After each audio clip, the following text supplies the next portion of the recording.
All right, it is 12 o'clock, so we are going to go ahead and get started. Thank you, everybody, for joining us. We are going to be sharing out this video at the end. We are recording it, and we're really, really excited because today is our very first virtual brown bag. You may have joined us in the past for our in-person brown bags, and we're really excited to be going online with this. So it is a webinar format. Please feel free to continue to use the chat box throughout. We will be having a general Q&A for about 15 minutes at the end as well. And if we don't get to your question, no worries. We'll try to follow up with you via email afterwards. So today, what we're going to be doing is hearing from 4 of our really amazing science and conservation team members here at our Botanical Research Center at our headquarters on Kauai. So first, we're going to be hearing from our senior research botanist, Dr. David Lawrence. He's going to be giving you a view into what field work is like. Specifically talking about the flora of the Marquesas. And then our herbarium curator, Tim Flynn, is going to show you what happens to all of those specimens after they are collected and brought back here. And then we're going to wrap up with our Director of Science and Conservation, Dr. Nina Ronstedt, and our conservation biologist, Shauna Walsh, who are going to fill you in on one of our recently completed projects with the IUCN Red List. So without further ado, let's kick it off. Dave, I'm going to go ahead and hand it to you to share your screen.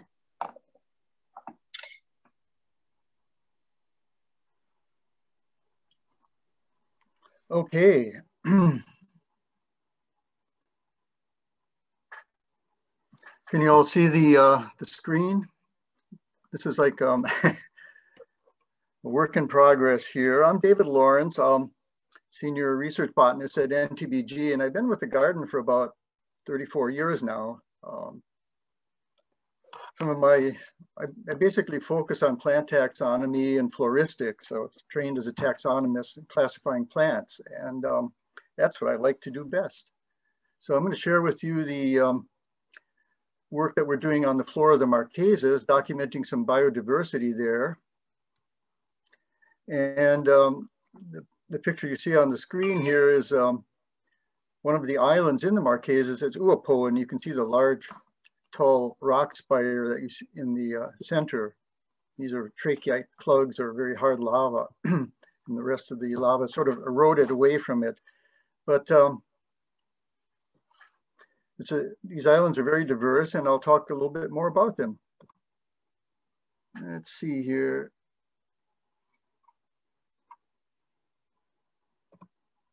There we go. I think I've got it now. So to give you an idea of our location here, the Pacific Ocean is actually the largest body of water on the planet, and has a number of different islands and archipelagos scattered throughout it. As you can see, Hawaii is in the northern hemisphere, about 20 degrees north above the equator, and the Marquesas are down in the South Pacific, below the equator, a little closer to it, so they're a little more tropical. And there's Samoa also, I'll be mentioning that as we go along. So these islands are basically oceanic islands, which means they evolved they rose as volcanoes from hot spots in the Earth's crust and then rose above the water. So they were colonized basically by plants and animals from continental areas or other islands. So by long distance dispersal. And consequently, the floras of these islands and also the faunas, they evolved in isolation, and they're quite fragile in many respects. So when humans began colonizing the islands, they altered the habitat. Of course, they needed land for their crops, and deforestation took place. And other habitat loss too took place during hurricanes or fires, for example. But some of the worst impacts that these islands face were competition from invasive plants and animal species that were introduced by humans, as well as diseases and pathogens. And with the decrease in the flora, in the native flora, and we had loss of pollinators and seed dispersers. And of course, climate change is something we're going to be, will be impacting the islands, I'm sure, faunas and floras. So you can see in this photo some of the introduced ungulates. There were goats, have introduced rats and mongoose as well, which eat the birds. Rats eat a lot of the seeds, and there are pigs, which are very damaging as well, introduced. And some of the pests include, pathogens include the rapid ohia death. Ohia is one of our keystone species. It's a genus of trees and shrubs, Metrosideros, and then we have this 2 species of fungi which actually attack it and cause rapid death of these trees. So this is something that it's only happened in the last few years in the Hawaiian Islands. And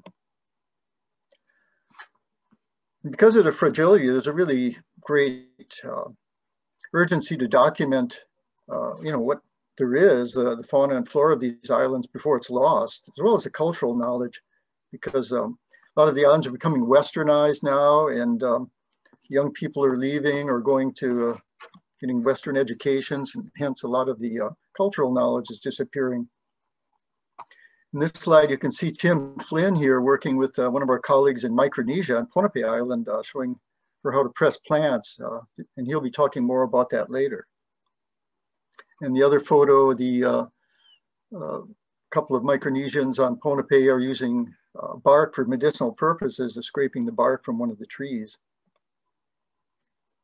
We also document plants that are used, ethnobotanical plants such as the breadfruit. The Marquesas have a number of different breadfruit varieties, and you can see here one of the houses on the left.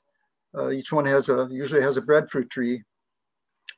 And on the right, my colleague Lilo is documenting this variety of breadfruit. We make specimens, botanical specimens, and press them, as you'll see later.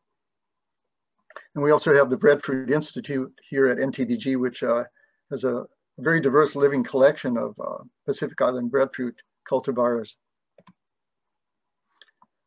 I basically grew up on a small farm in Wisconsin, and I was always fascinated by the plants and animals around me. I wanted to, learn their names and know what they were. So that's sort of what drove me to become a taxonomist. And I was fortunate to be able to work in a number of different tropical areas, starting with Mauritius, where I was a Peace Corps volunteer, and that got me interested in tropical botany. So I've also worked in other islands in the Indian Ocean, Madagascar, for example, and spent some years in Mexico. It was my first job after grad school. And then I've been here at the garden, as I mentioned, since 1987. So I've been able to describe and published a number of new species during the course of my career, and actually 2 new genera. So, and these are usually based on our collections that we make.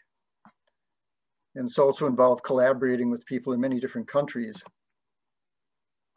It's also important to document invasive species and chart their, to keep an eye on them, because some of them can become very bad pests, and such as this Myconia you see here. I first ran into it in the Marquesas Islands along a road that was freshly developed using earth-moving equipment from Tahiti. And Myconia it's native to Central America and South America, and it was unknown from the Marquesas, but decades earlier it had been introduced into Tahiti, where it's just overtaken the native wet forest there and crowds out the native flora. So we alerted the local agricultural officials, and they were able to eradicate the few seedlings that were popping up along the new road. The seeds had been transported by in soil, actually, on the tracks of the bulldozer that was used to create the road. So it's very important to document these, and so they can be controlled. We chose the Marquesas Islands basically for a number of reasons, because well, they were similar in some ways to the Hawaiian Islands or volcanic islands. They're very diverse. They're a biodiversity hotspot, and they were poorly explored with the lacking a written flora or a modern written flora. And again, they had the same threats to the fauna and flora that we do in Hawaii and many other island groups. So you can see they're down here in the South Pacific. To get there, you have to go to Tahiti, fly from Honolulu to Tahiti, and then take the commuter plane north back to the Marquesas Islands. And there are airports on 4 of the islands, small airports. But another way is to access it by boat, which takes about 3 weeks to sail down from the Hawaiian Islands. And here's just a view of one of the islands, Fatuhiva, which you can see it lacks coastlines and coral reefs. So it's kind of similar to the Nepali coast of Kauai, for example. The cliffs drop abruptly. So it's difficult to make boat landings here, and they're only accessible into some of the small villages in the valleys by boat. My colleague from grad school, Warren Wagner, who's pictured up here without a shirt, with actually the captain of a small yacht that had sailed down to the Marquesas to serve as a mobile field station.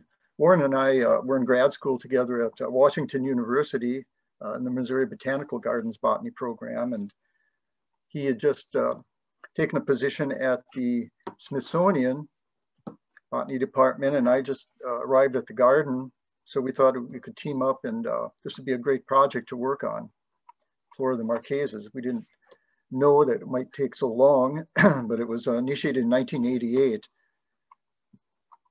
In this other photo, you can recognize, some of you may recognize Steve Perlman here. He was one of the participants in the, on basically all the expeditions.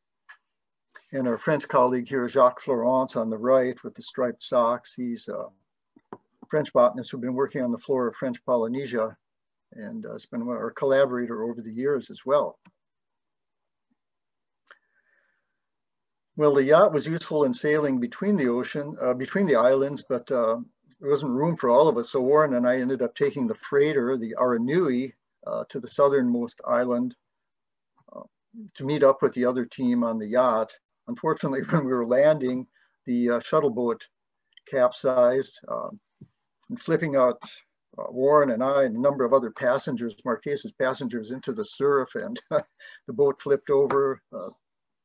The outboard motor went down, and a lot of the luggage was also floating in the seawater, but we managed to get ashore. I helped an elderly woman stumble ashore over the rocks, the slippery rocks, and we finally got settled in. Nobody was injured, fortunately.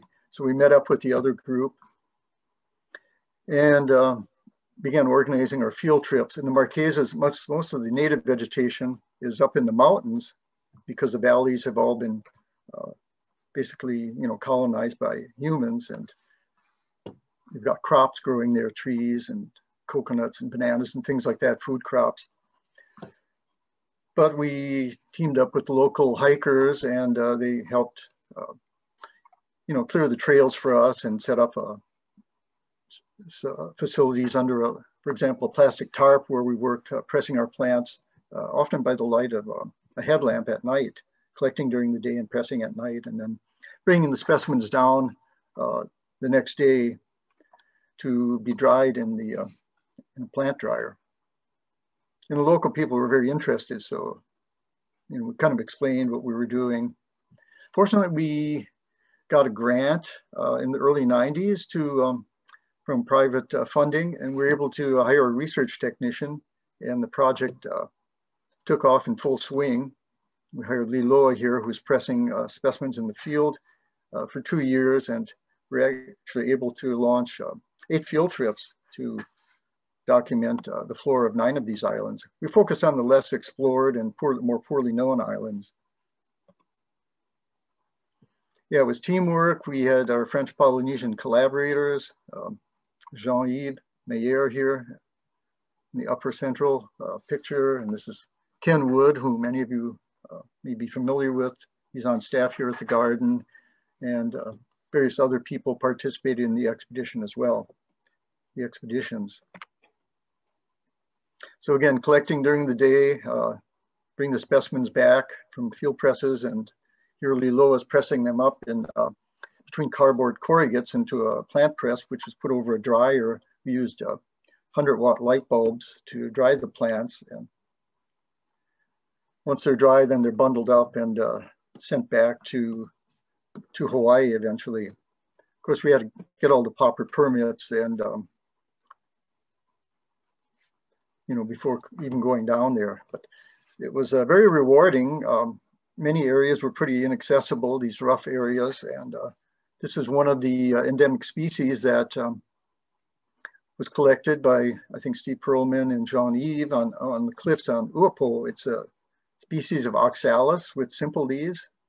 You may know oxalis is a little weed in your garden. It always has 3 leaflets like a shamrock, but this one had simple leaves, and it was definitely a new species found only on one island. This is the illustration that was done by Alice Tangerini, the artist and illustrator at the Smithsonian. She did many new species illustrations for our flora, including this interesting palm here. There's only one native palm species in the Marquesas, Pelagiodoxa henryana. It has large fruits about the size of a baseball with knobby warts on them. It's probably extinct in the wild. It's only known from cultivation now in the Marquesas.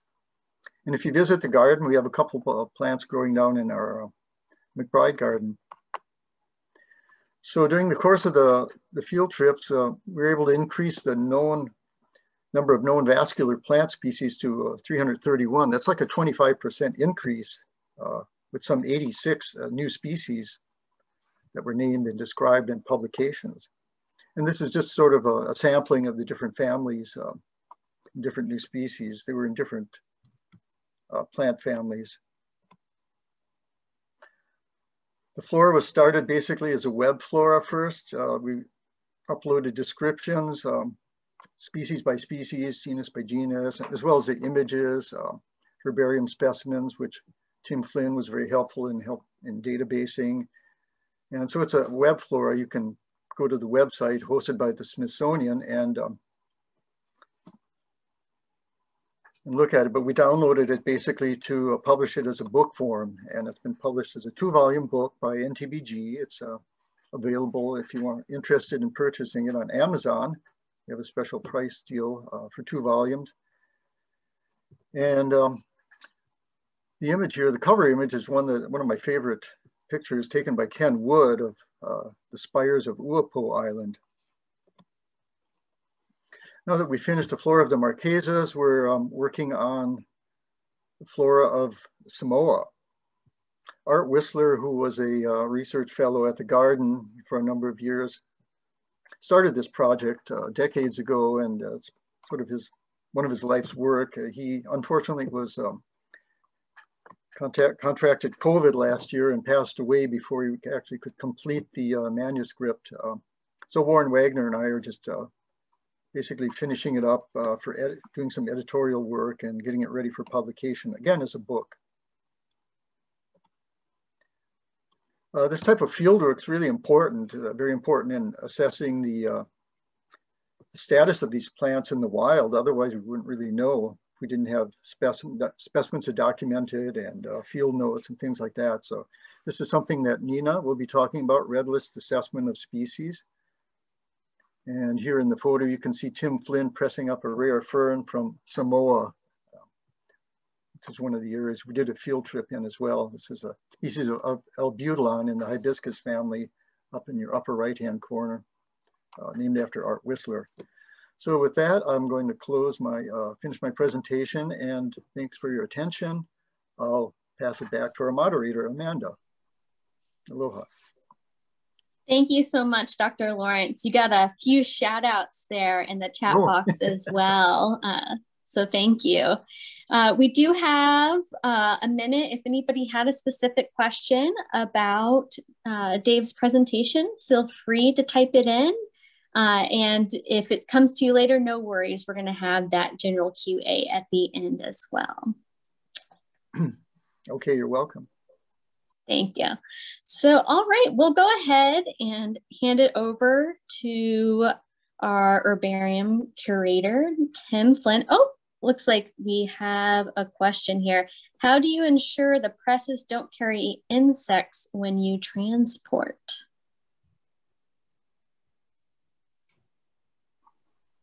Should I just answer verbally or type in my response? Sure, you can answer verbally for us, yeah. Well, the specimens are all dried in a plant dryer. It's quite high heat, actually. It dries them out and hopefully kills any insects that might be in there, and also any fungus. But once they're dried and pressed, we basically bundle them up and put them in large Ziploc bags for transportation, and they're all frozen actually before they're brought into our building, our Botanical Research Center. So often the seeds are killed as well by drying at high temperatures. So usually there shouldn't be any weed seeds, viable weed seeds among the specimens. Thank you. And then Jamie, I see your question in there about getting involved. We'll follow up with you. Be sure to follow up with you after this as well. But feel free to email. I'll type my email in the chat box here in a second if you want to reach out to me as well. All right, so we're going to move on to Tim Flynn and our herbarium here. So Tim actually was able to pre-record a little video for you all so you could actually see the herbarium. So he is going to be in the chat box throughout his presentation. So feel free, if you have a question that comes up while you're watching the video, to type that in to our chat feature here. And I am going to go ahead and start playing that video in just a second.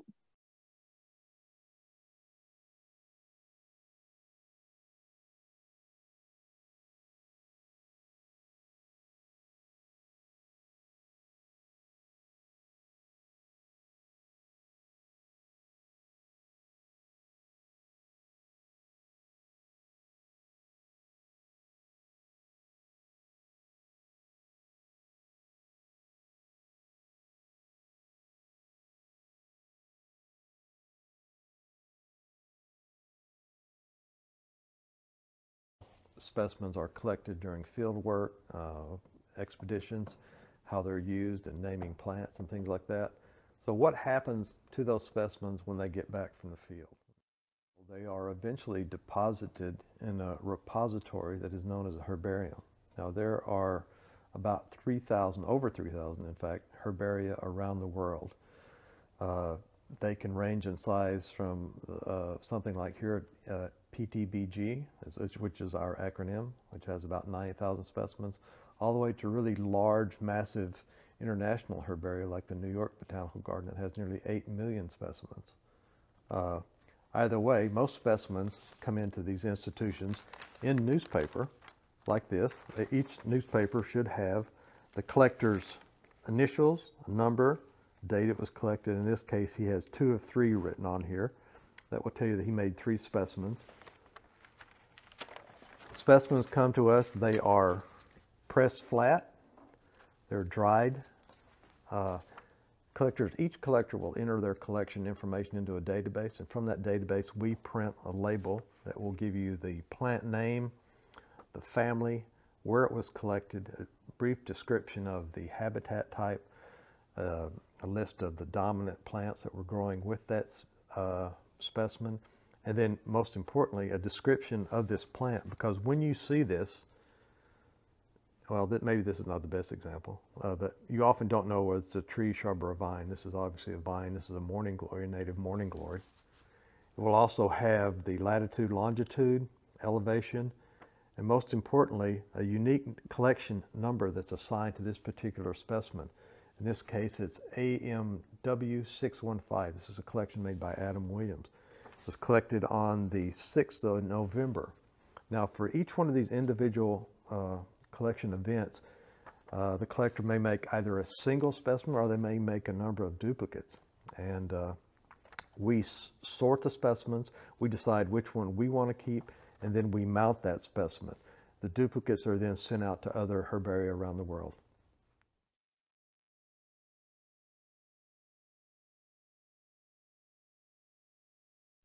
So here, Tim made a little time-lapse video for you all of the specimen mounting process. So this is kind of what it looks like. And it definitely varies based on the size and type of specimen as well. They're eventually stored in these compactor systems, just to give you an idea of how they work.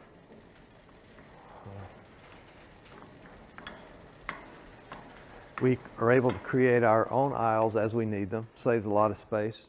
Our collections are divided into lycophytes, which are primitive fern relatives, ferns, gymnosperms, monocots, and dicots. Within each group, they're stored alphabetically by family, and within each family, alphabetically by genus. Once we get to the level of genus, we separate things geographically, and I just want to show you what that looks like in here. Each geographic area is color-coded. We have anything that's in a manila folder would be wild collected native Hawaiian plant. A blue folder would be introduced or cultivated plants in Hawaii. Black would be specimens from the Americas. Pink is Asia. Orange would be Australia. Hot pink would be Africa. We have purple, Micronesia, green, Melanesia, and the brown would be from Polynesia. And I just quickly wanted to show you one specimen. Dr. Lawrence had talked about oxalis, I think it was simplicifolia, collected in the Marquesas. Let me pull out a specimen. This is how they end up. This is one of the specimens that Dr. Lawrence was talking about. This is collected by Steve Perlman and John Mayer on Uahuka. There it is.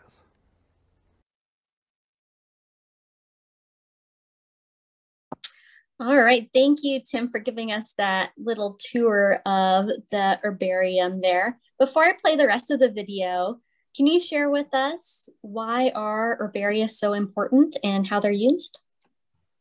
Gosh, innumerable uses. The late Vicky Funk wrote a paper, 100 uses for herbarium specimens, or at least 72. So that should give you an idea of there is a lot of things that can be used for. Most commonly, they're used to document the flora of a particular area. You can use it as a reference to compare unidentified or unknown specimens against to determine what a collection is. If the collection is old enough, you can tell how flora of a particular area changes over time. Some specimens have ethnobotanical information that can give you uses of plants. So if there was a plant that's used as a medicinal plant, perhaps a drug company could target that plant based on uses by people in a particular area that might help increase their chance of finding a drug plant. Those are just a very few. Thank you so much. So I'm going to hit play on the rest of Tim's video. It's a little show and tell of some of the other specimens that we house here at the herbarium. And please feel free to continue to use that chat feature if you have any questions for Tim. So you've seen the video of the plants being mounted. This is basically what a finished product looks like. This is really instructive. It shows that when the specimen was made, it shows both the upper and lower leaf surfaces. The label is not covered up. We've done it so we can fold the label back. Each specimen will have a barcode, a sheet number. We'll have a little packet that will hold any loose bits, maybe broken leaf tips, flowers, things like that. It tells you that this particular plant has been digitized and the records have been updated. In this case, this particular specimen consisted of 4 sheets. This is another one of those sheets. This is the inflorescences of that specimen. This is a thing called Polycius cavaiensis that was collected by Ken Wood. This specimen also has what are called ancillary collections. In this case, wood specimens. So this has a wood specimen collection that goes with that collection. Some specimens will have carpological collections. This is a collection of a Barringtonia that also has accompanying herbarium specimens. So this would be fruit. Some specimens will have flowers and or fruit stored in a spirit collection or a liquid collection, and this is generally a mixture of alcohol, acetic acid, and formalin. At least that was the old mixture. Some of them now just have alcohol. Some specimens are particularly bulky. This is a collection of a palm, Pelagodoxa henriana. This was collected by Ken Wood in the Marquesas. For large collections, they need to be sectioned. We place them in plastic bags so that we can take them out and you look at the various collections. And the reason I'm pulling this out is this is from the Marquesas that Dr. Lawrence was talking about in his presentation. Here are a couple of other collections. This is a collection of breadfruit from the Marquesas. This is made by Liloa Dunn.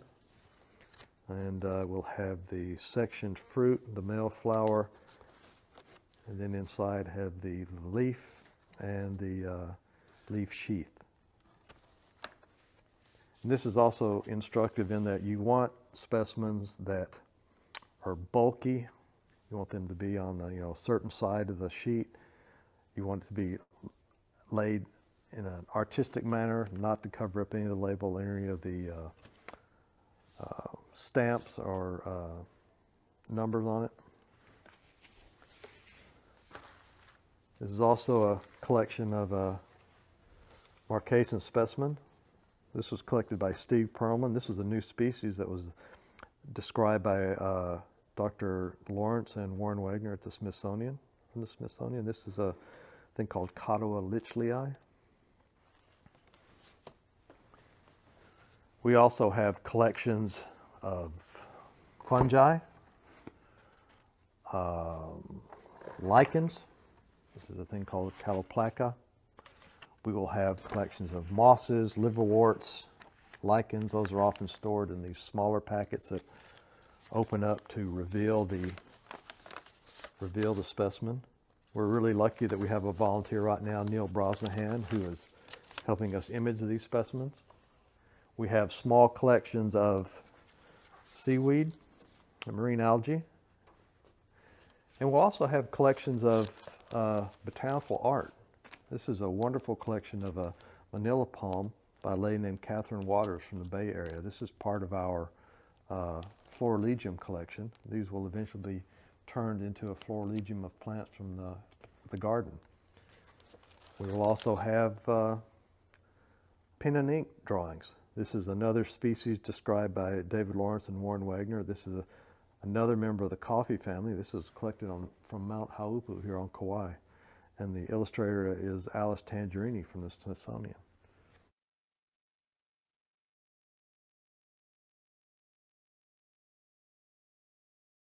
All right, thank you, Tim, for sharing that with us. You mentioned Neil helping you, one of your volunteers, with digitizing specimens. How else do volunteers help you with your work?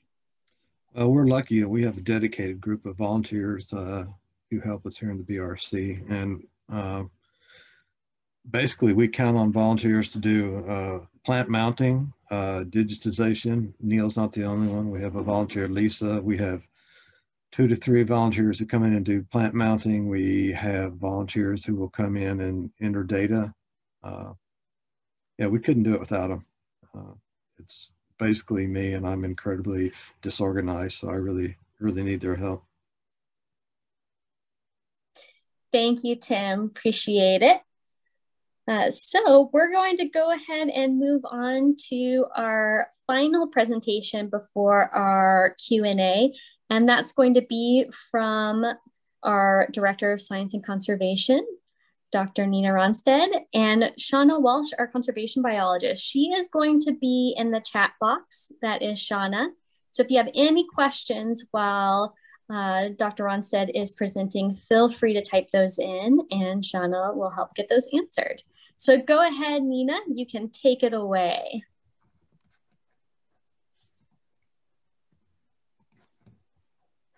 Thank you, Amanda. Can you all hear me? Yeah, Sounds good. Great. It's very nice to be here with you today. It's been so difficult with COVID to get in touch with people and come out and talk about what we're doing. So it's great we have this opportunity, even if it's not in person.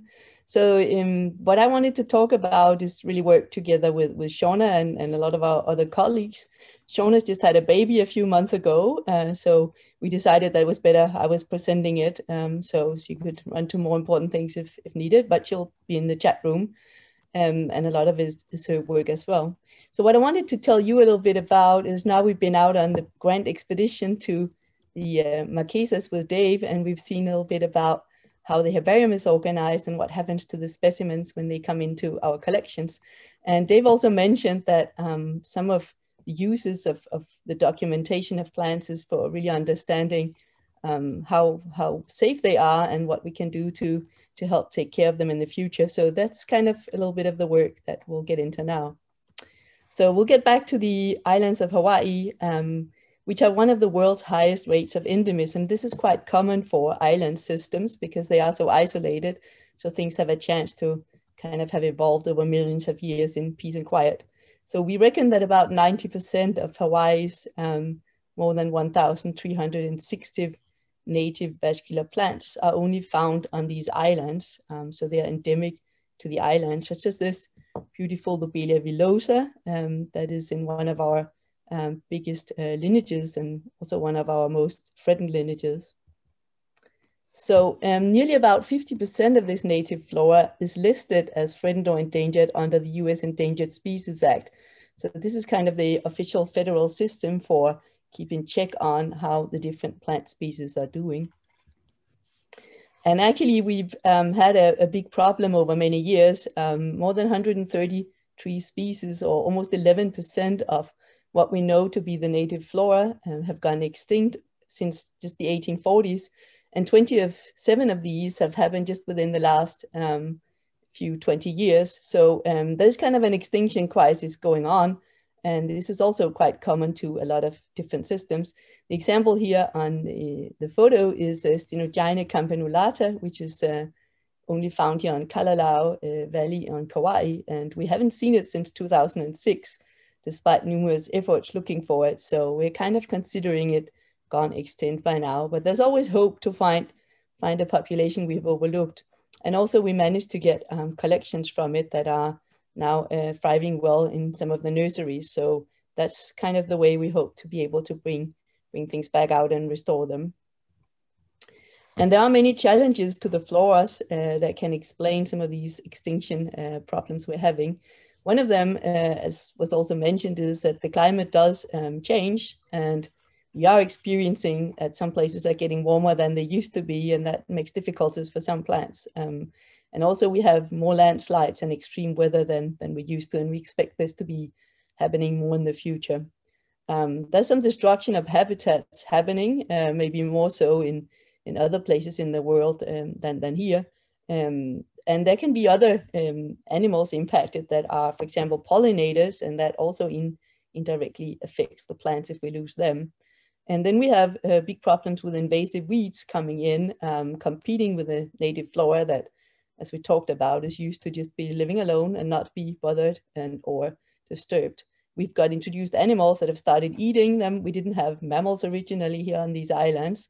You can see here goats. This is a footage taken by our drone manager, Ben Nyberg, high up in the mountains where we can hardly go as people, but the goats can get there. And this is also often pristine areas for the native plants because they're so hard to get disturbed. So that's kind of a problem. And of course, pathogens, as Dave was also mentioning, can come in too.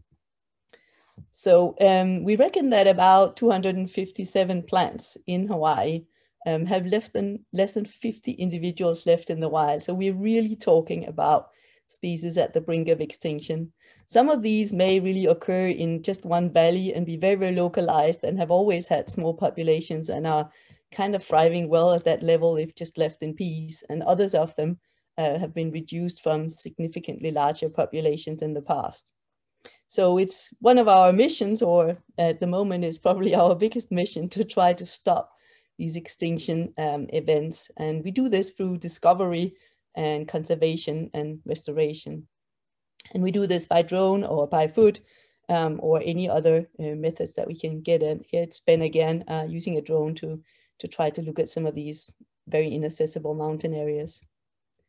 So, and in 2020, we couldn't travel the world so much or get to the Marquesas or other places, but what we could do was really focus extra much on our home island of NTBG's headquarters here on Kauai. And as a result of that, 2020 actually became a really good year of finding plant populations of species that were really low in numbers. And so actually 9 different plants, we got really good population numbers that we found. One of them is this Euphorbia eleonorii, where Ben managed to find about 250 new individuals. So, and it was down to less than 50 before that. So finding more plants really gives us a chance to collect seeds so that we can both store them in our seed bank, but also propagate them. And it also really helps on maintaining the diversity of a plant because it kind of gets inbred and get other problems if it gets to be too small populations. So finding these kind of isolated populations is really bringing new hope to conservation. But still, this is an international problem, and it's not just in Hawaii. And there's been a lot of international reports.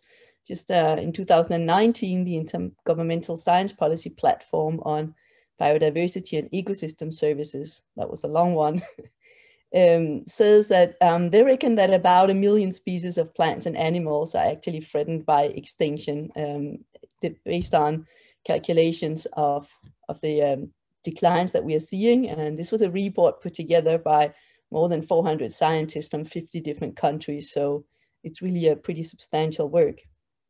And as you can imagine, stopping biodiversity and ecosystem loss and obtaining a hopefully more sustainable balance with nature is really an overwhelming task when we are facing numbers like this. So what do we do? One of the things we do is that we have to prioritize. We have to figure out where are the conservation needs most urgent, and where do we need to throw the money and the time and efforts at. And one of the things that are becoming increasingly used are these international assessments that are using the same standards made by the IUCN or the International Union for the Conservation of Nature.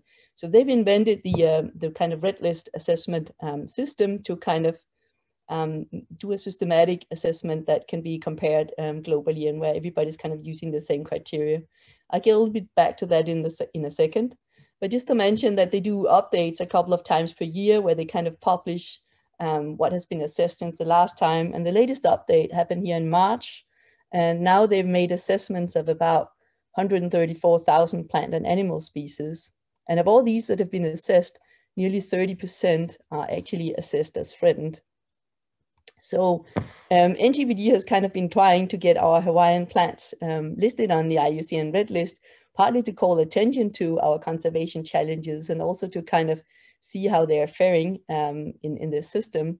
You might remember in the beginning, I said we reckon that about 50% of our native plants are considered threatened by the federal system. So here you have an example, again, the Lobelia villosa we started up with, and the IUCN list works with a series of categories. And so each plant is kind of assessed on a number of criteria.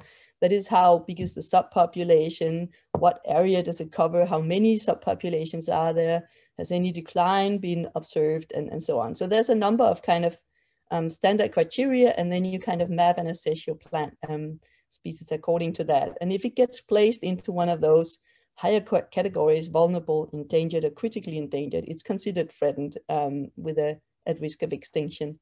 And you can see out here all the way out into the right, there's also the categories that is already extinct or that it is extinct in the wild. That means that we have it in conservation collections and so on, but it hasn't been seen in the wild. So in 2020, we managed to assess 127 plants. So that completed the entire endemic vascular flora of Kauai, which is about 255 different species. I'm saying species, but some of them are actually subspecies, but it's nearly around that number anyway. And the reason we can do this is actually not that we've been out completely monitoring every centimeter of the island in 2020, but we've been doing this meticulously over the last 20 years. This is a photo of Ken Wood, who is one of our really extinguished main collectors here. So we're kind of roaming the areas and keeping an eye on what's going where and how is it doing. And all this is recorded through the documentation in the herbaria, but also really just through the labels and in our databases. And so we had all this data ready, and it was relatively easy for Shona and I and others to just sit down and take one plant at a time and use all this data to get those assessments done. And so what did we get out of it? I said 255 plants were assessed here. And we were quite surprised to find that of those, 10% were already either extinct or considered extinct in the wild. And all the remaining ones we assessed fell into the threatened categories. And as you can see here, it was few of them falling into vulnerable, and the majority of them were even endangered or critically endangered. So this was maybe not a big surprise, but it is different from what we've been finding through what's federally listed, because only about half of these are considered threatened if you're using the federal listing. So you can say if we're using these international criteria, it turns out that the flora of Hawaii is potentially one of the most threatened floras in the world. Of course, this is based on the species that we found on Kauai, but with the very high endemicity and high island endemicity, we'll probably find similar numbers on the other islands. So it might drop down a little bit as we get the entire flora of Hawaii done, but it's pretty alarming, and it kind of calls for immediate action. And luckily, that's what we're trying to do. We cannot do this alone, and we're not doing this alone. There's many conservation organizations across Hawaii, and we're working closely with the state, with other botanical gardens and so on. Everybody's realized that this is really something we need to come together to do. And I think that's happening across the world. So to stop extinction, the first thing we do is we monitor the plants and we collect seeds from the remaining white plants whenever we can. And then they kind of go into dual purpose. Either they go to the seed bank, where we continue to check them for viability and ensure that they're not just stored there, but actually have restoration purpose or possibility. And then big parts of them go directly into our nursery, where they are propagated. It's a little bit important to propagate plants first, because if you just plant them out into a preserve and there's slugs and snails and animals and everything, it's very hard for a small plant. So we let them grow to a decent size before we outplant them, and then keep on monitoring them. And then we are running a number of different preserves. The main one we're working in is here on the north coast of Kauai, Limahuli Preserve. And here you see Uma, our conservation operations manager, outplanting a plant out here. And we do rat control. We have fences around our preserves, and we keep on monitoring. We do everything we can to give these new plants the absolutely best chance of survival into the future. And with this, I will end here and give it back to Amanda. Thank you. Thank you, Nina. So now we're going to start our general Q&A. So if you have any questions for us, please feel free to drop them into that chat box. It could be about the presentation you saw today, or if you had a different question for our science and conservation team, go for it. And to all of our panelists, if you had anything else that you wanted to add, feel free to unmute yourself. And if you had any last comments, you're welcome to share those now.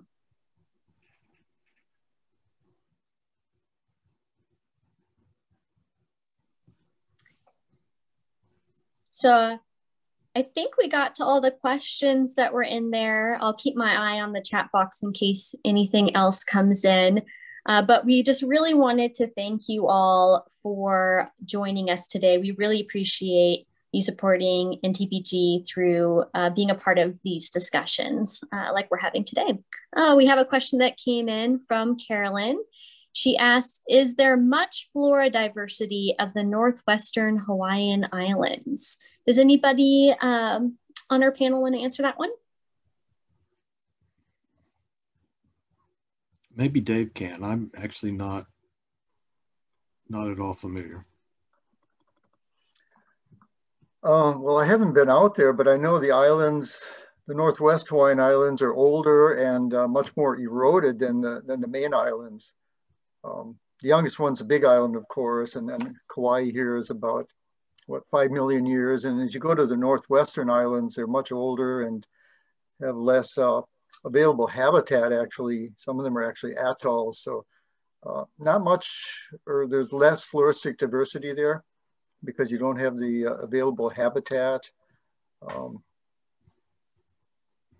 Often the lowest ones only have coastal vegetation, which is not very diverse at all. Nihoa, I think, it's still a high island. It's older than Kauai, but it's got a couple of endemic species, including the Pritchardia remota, and I think there was an Amaranthus out there, but much less than the higher, younger islands. There's also a Shidea that's... Shidea, yeah. We had a couple of other questions come in. Savannah wants to know what the day in the life of a botanical taxonomist is like. Well, I get up in the morning, I have my coffee, make my lunch, come into work, and I basically do a lot of editing now. It's, editing manuscripts as well as working on papers, collaboration with our other staff. And for example, Ken Wood and I are working on a paper describing a new species from Kauai. A lot of that involves just herbarium work, or else, we can look at images from other herbarium databases, the other specimens, such as types that have been digitized. I don't do that much field work these days, but maybe Tim can add something to it. He's also in the profession. And well, I think mostly my main job is I don't do a lot of field work anymore either. When I do get to go out, I mostly focus on collecting mosses, liverworts, and lichens. My day is spent trying to shepherd specimens collected by other staff members, as well as specimens that we get in from other institutions, to try and make sure that they're properly databased, that they're imaged, and they're stored properly. Hopefully they'll be around a lot longer than I ever will be, and they'll continue to provide information to people. We don't have any idea how these specimens will be used, and it's up to us to take care of them and to actually honor all the hard work that went into collecting them. It's when Dave's presentation, it gives you an idea, but it doesn't really, until you're out there and you're soaked to the bone and you're tired at the end of the day and you just want to have a beer, but you have to press plants, and it's just, and then knowing that you have to wake up the next day and do it again. And, you go to a lot of exotic places, but it's not a vacation. It's really a lot of work that the collectors put in. And it's really, for me, it's to try and honor that effort that they've made, taking care of those specimens. Thanks, Tim. It takes a lot of advanced planning too, just making contact with your, colleagues over there, or contacts that might be in the government ministry that you need to get permits from, and then applying for the permits, and, writing up a proposal, making reservations for, a vehicle and lodging and things like that. And, getting the supplies together that you need for collecting and pressing, including, field equipment, the right, nice, raincoat and backpacks and things like that. It's, as Tim said, it's not a vacation. It's a lot of hard work. And then after coming back, you've got to deal with the specimens, process them, and Tim makes the labels, and then we separate them. Usually a set goes back to the host country if they have a herbarium, or in the case of the Marquesas, it would be in Tahiti. We send a set to the Museum of Tahiti, and also to France, to the Paris Herbarium. I just wanted to follow up on Tom Rinker's question, which I see Nina answered, but if there were any ferns included. So we focused the past year on the Kauai single island endemic vascular plant taxa. So there were a number of ferns. And our next goal for this year will be to start out with the vascular plant taxa that are endemic to both just Kauai and Oahu. And so we're already currently working on a Adenophoros species, for example, this week that we're going to submit before this next submission deadline on Friday. So yeah, we definitely are focusing on the ferns. And then I see a question that probably is for Tim and Dave on the accessioning live material of highly endangered plants from elsewhere in the Pacific. You know, it's something that the garden is interested in having. This is from John Game, who happens to be one of our research associates. John has been really wonderful to us in providing herbarium specimens from Fiji and the Cook Islands, places that we don't tend to go to. And without his collections, our herbarium would be much poorer.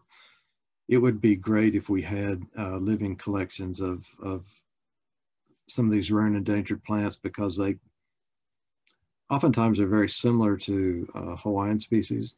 It would be great for us to have that.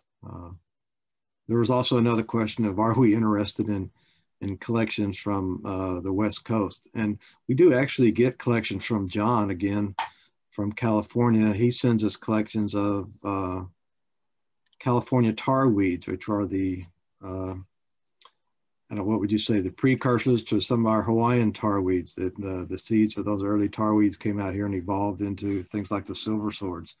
And it's really nice for us to have some of these other relatives from California to compare and show people and be able to talk about how Hawaiian plants evolved. And John does that. We also get moss specimens and things from people in Cal Academy. So I often like getting weeds, believe it or not, because so many new weeds come into the islands all the time. So we're often looking for weedy things from other areas just to have here, have a record of, so we can, again, we get new things in, we have something to compare it to. Yeah, it's important to have things in the living collection too for study. For example, from when we were in the Marquesas, we did collect seeds and cuttings of a number of things, and also in Micronesia. That way, when they're in the botanical garden, you can, it helps conserve the species, and then you can study it and make drawings and things like that. Unfortunately, some places don't allow export of living material. In Samoa, we were not able to bring back any seeds or cuttings of living material, only herbarium specimens. But we do voucher things from the herbarium too, as they, from our living collections, and put them into the herbarium and distribute material. So it's a good resource. Yeah, having things here from other areas is one of the great things about a botanic garden anywhere, is you can get collections of plants from all over the world, and it makes it much easier for a researcher to access a collection. Say if we have it growing here, maybe they don't have to go to Fiji or Samoa or someplace else where it's a little harder to get. So it's a really wonderful thing for us to be able to provide that service. It also is a safety net for the plants, that they are being kept in different garden collections. So if they get eradicated or ill in one place, then they can be replenished from another place. So it's a little bit like the zoological gardens working together with maintaining diversity of animals and keeping that healthy. So that's part of Shauna's work as well, that we might tell you more about another day. I see we have a question from Julie. What is the percentage of endangered plants from your region that you have herbarium specimens of? And I would say probably close, if not all of them, 100%, if not nearly so. Dave and Tim?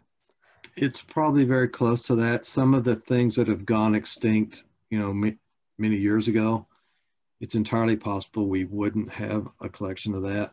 But because of exchange that we have with other institutions like Bishop Museum, the Natural History Museum in Paris, the Smithsonian, we do have specimens of older specimens of things that are now extinct. So I would say that we have a pretty good representation. We have great modern collections of specimens, especially Kauai, but other islands as well. We get specimens from pet coordinator from Maui, Hank Oppenheimer, who sends us wonderful collections from there. So we're really lucky. We have a nice representative collection here. So we're about out of time, but I loved seeing all those questions flood in at the end. So we'll look through those and touch base with you to try to answer those if we didn't get them answered on the webinar. And I just wanted to end with a big thank you. And I wanted to introduce our Director of Philanthropy, Heather George, real quick, just to speak a little bit and give another thank you for joining us and all your support.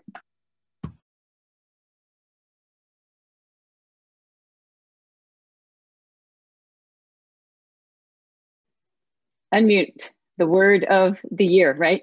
Thank you again. As Amanda said, we are so excited. This is our first brown bag event. We used to get together for lunches in our education center, and since we can't do that yet, hopefully again someday soon, but we love sharing this work. And we are having right now as you might have seen and noticed in the opening slide, a Growing Green campaign, and we are doing a fundraising appeal for all of our supporters, which is our members and donors and board members and even some of the new folks here. I see a lot of new fresh names that I don't recognize.